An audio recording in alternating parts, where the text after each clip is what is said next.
everyone, my name is Tiara Esa Suci. My last student number is 014. In this video, we will learn about the connection between morphology and syntax. First, let's remember what these two branches of linguistics are about.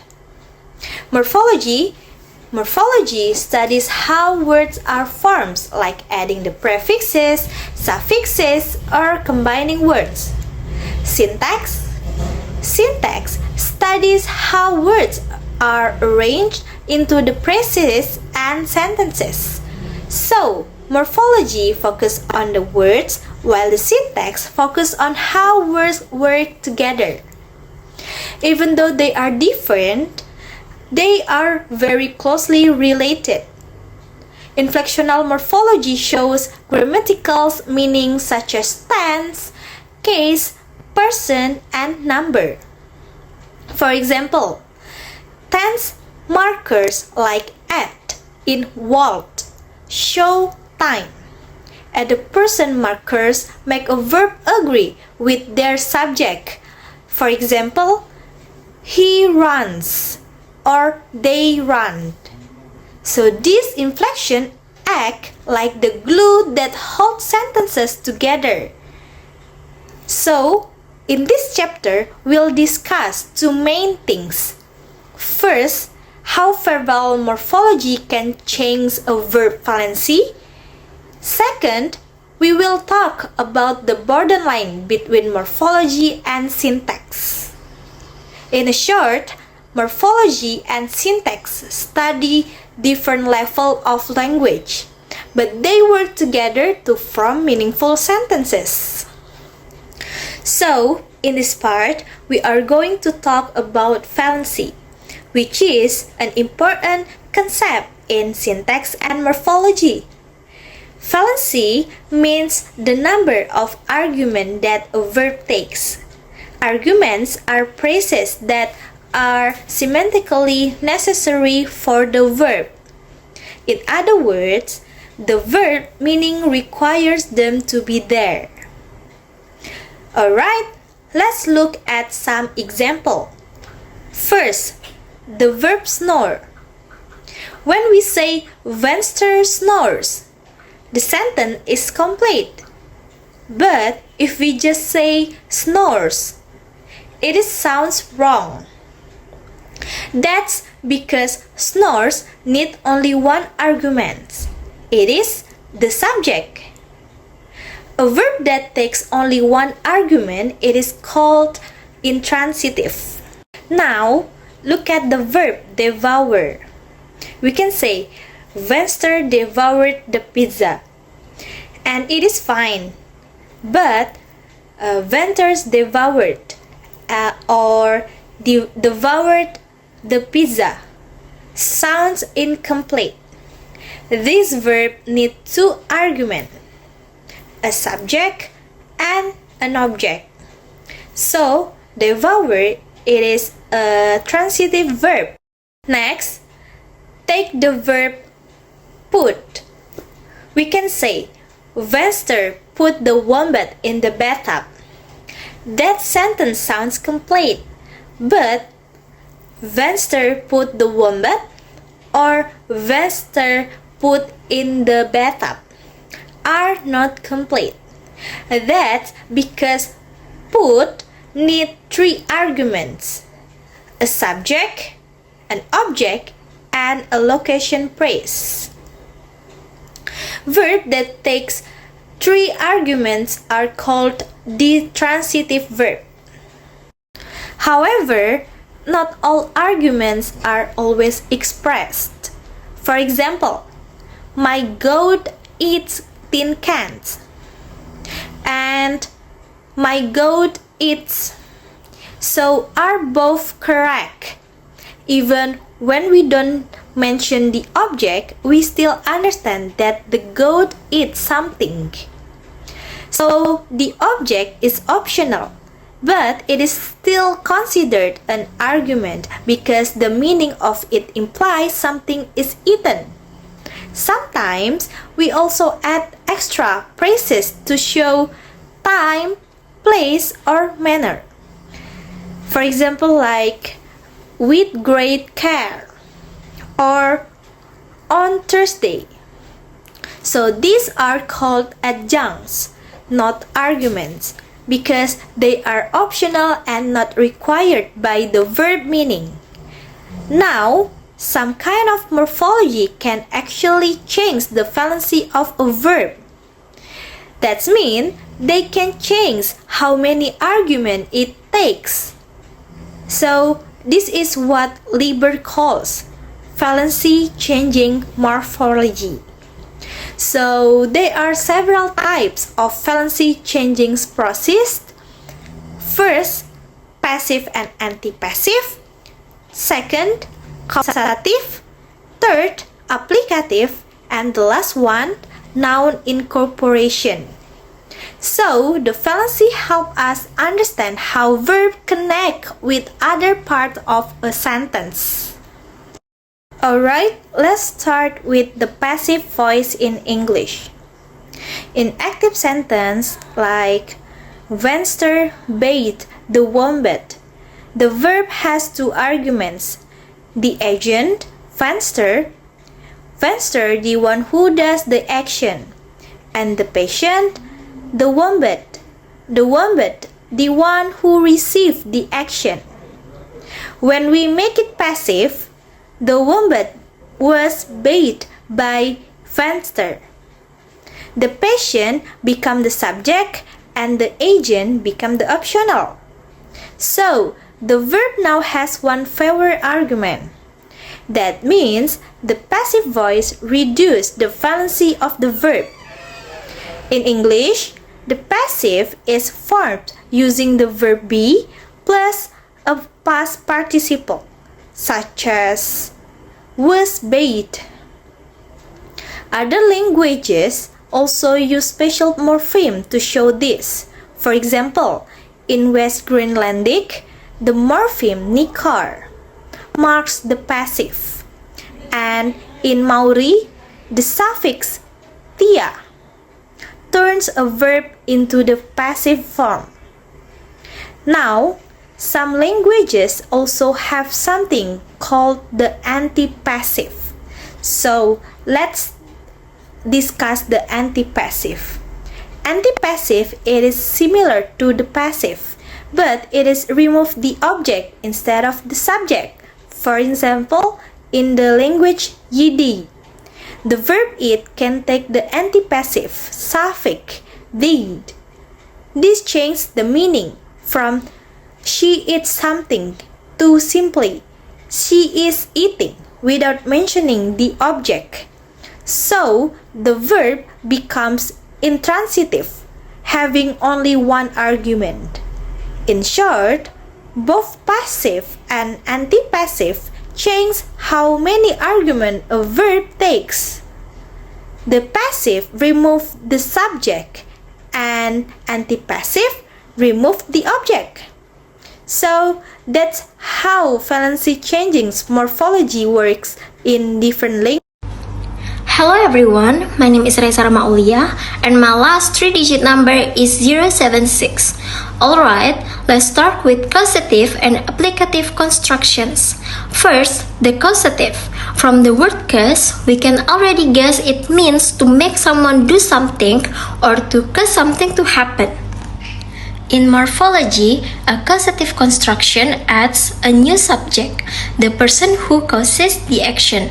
For example, in Swahili, maji ya mechemka means the water boiled.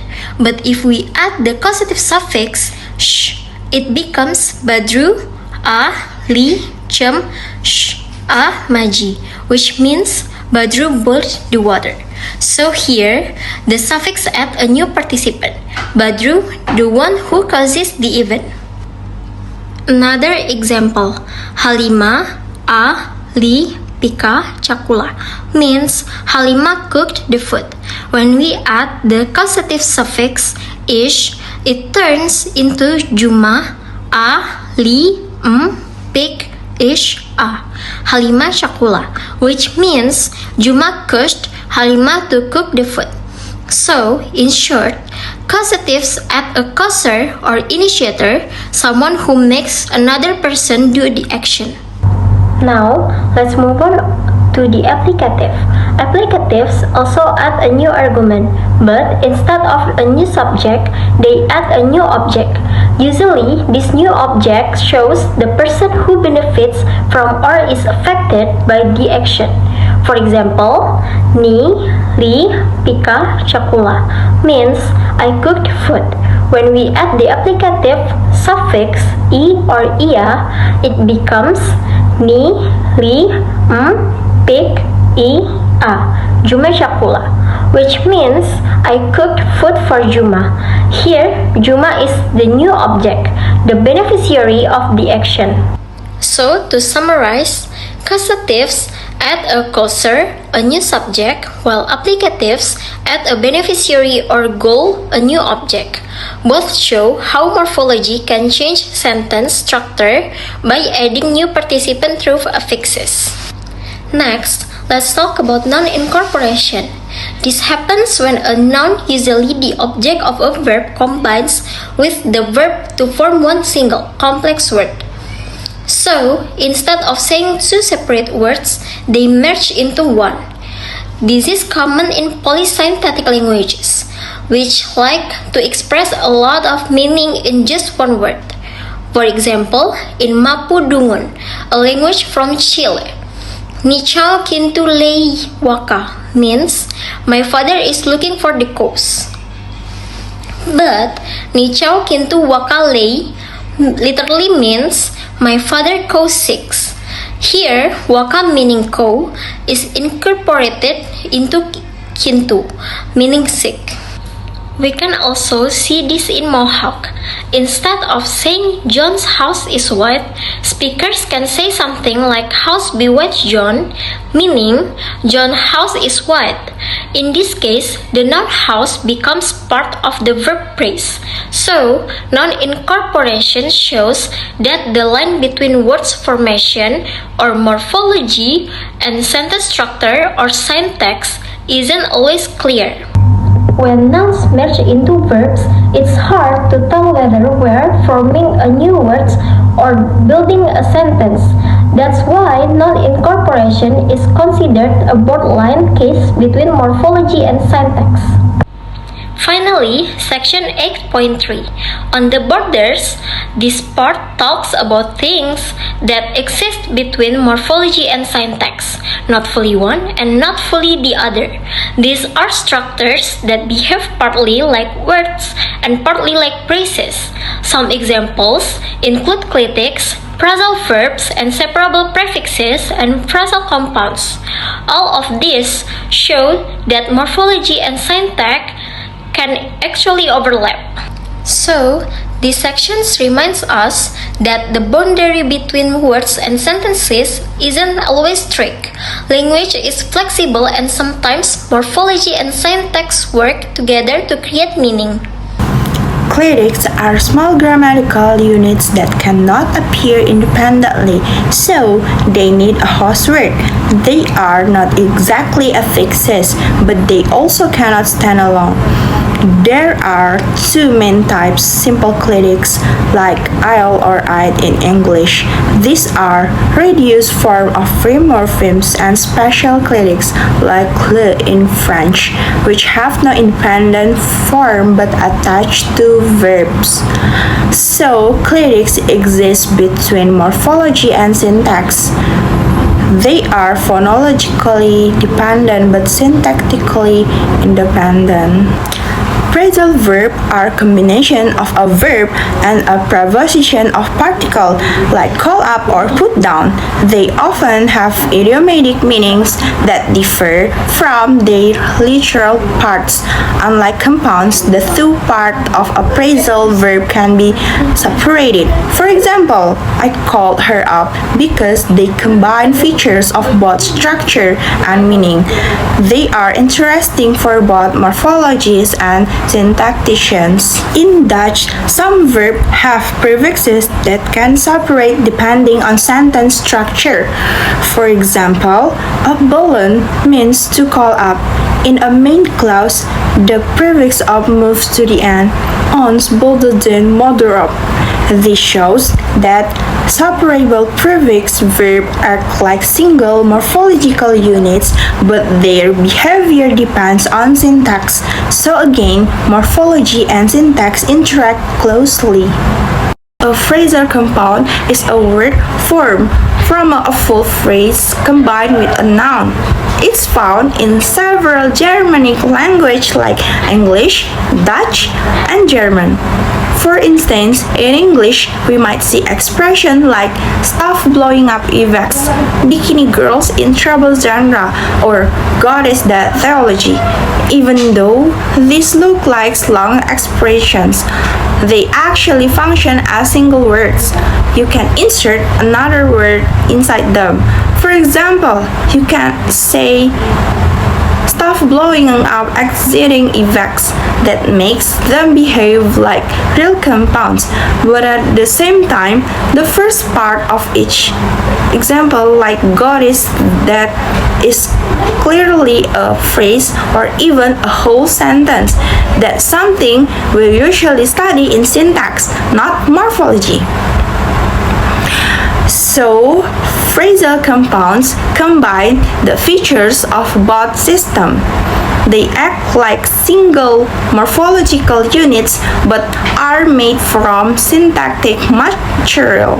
This shows, once again, that language does not always follow strict rules separating words from phrases. Sometimes entire phrases can function like one big word, proving that the boundary between syntax and morphology is flexible and creative. To summarize, this chapter highlights the strong relationship between morphology and syntax. Morphology, which studies how words are formed, directly affects how those words behave in sentences by adding or changing morphemes. We can alter the grammatical structure of a sentence, influencing how many arguments a verb can take or how phrases are arranged. However, as we've seen, many linguistic elements don't fit neatly into just one category. Some exist right on the border between morphology and syntax. Clitics, phrasal verbs, separable prefix verbs, and phrasal compound all show us that the two areas are deeply intertwined. These examples demonstrate that language is not divided into isolated layers. Instead, morphology and syntax constantly interact. Sound, structure, and meaning work together to form a coherent system. A single word can have syntactic behavior, and a full phrase can behave like a word.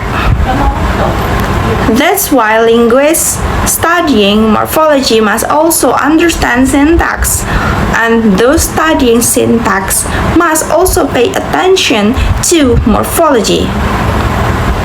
Both are essential to understanding how language works as a system of meaning. In short, language is not just a collection of words or sentences. It's a connected network where morphology and syntax collaborate to create the richness, flexibility, and creativity that makes human language so unique.